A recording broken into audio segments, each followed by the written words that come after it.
Mohon dijelaskan makna catatan kaki atau footnote dalam Quran surat An-Nisa ayat 17.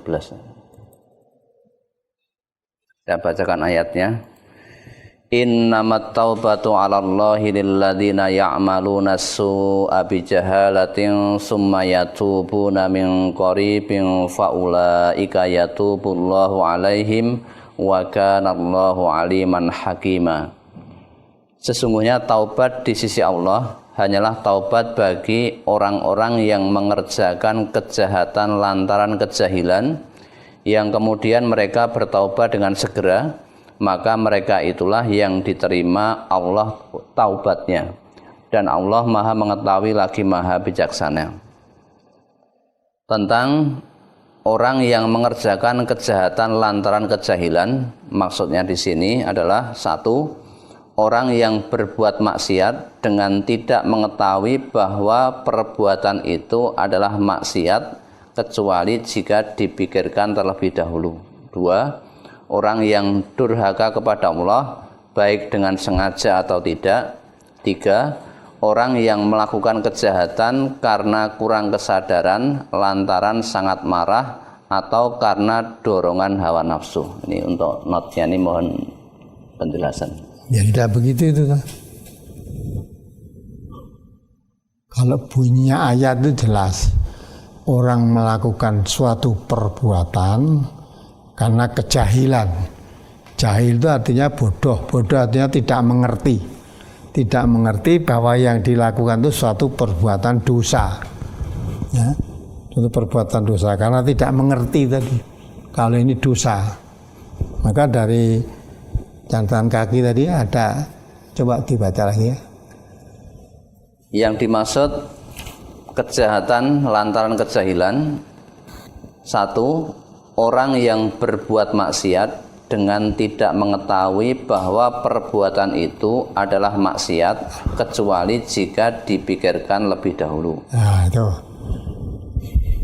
dipikirkan lebih dahulu, ya tidak akan tahu, dia wong tidak mengerti kok. Jadi dia tidak tahu kalau lakukan itu perbuatan itu maksiat, tidak mengetahui.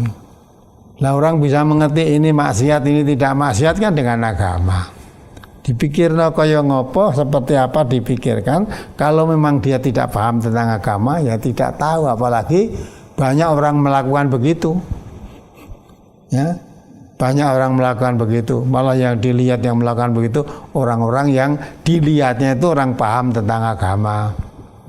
Itu malah orang yang sudah haji pun ya melakukan begitu kok lah lihatnya. Jadi dia tidak tahu bahwa haji itu seolah-olah sempurna. Kalau sudah haji itu sempurna pengetahuan tentang agamanya. Maka kalau ada haji melakukan perbuatan maksiat, kalau orang-orang terus berbuat maksiat alasannya karena banyak Pak Haji yang melakukan seperti ini, itu menunjukkan orang bodoh juga. Tapi orang yang mengerti, walaupun yang mengerjakan itu haji, agama bukan karena hajinya, tapi agama itu ditaati Allah dan Rasulnya. Kalau Allah dan Rasul yang begini dilarang, ya sudah. Walaupun banyak orang melakukannya tidak akan tergiur, karena banyak orang yang melakukan begitu walaupun sudah ibadah haji, tidak mengerti kalau haji itu bukan ukuran orang ahli agama. Nah, orang haji itu sekarang itu ya orang yang menunjukkan haji itu orang yang punya uang, bukan orang yang paham tentang agama. Ya, walaupun paham tentang agama, ya, kalau tidak punya biaya nggak bisa haji dari Indonesia, tidak bisa haji walaupun dia paham tentang agama. Ya.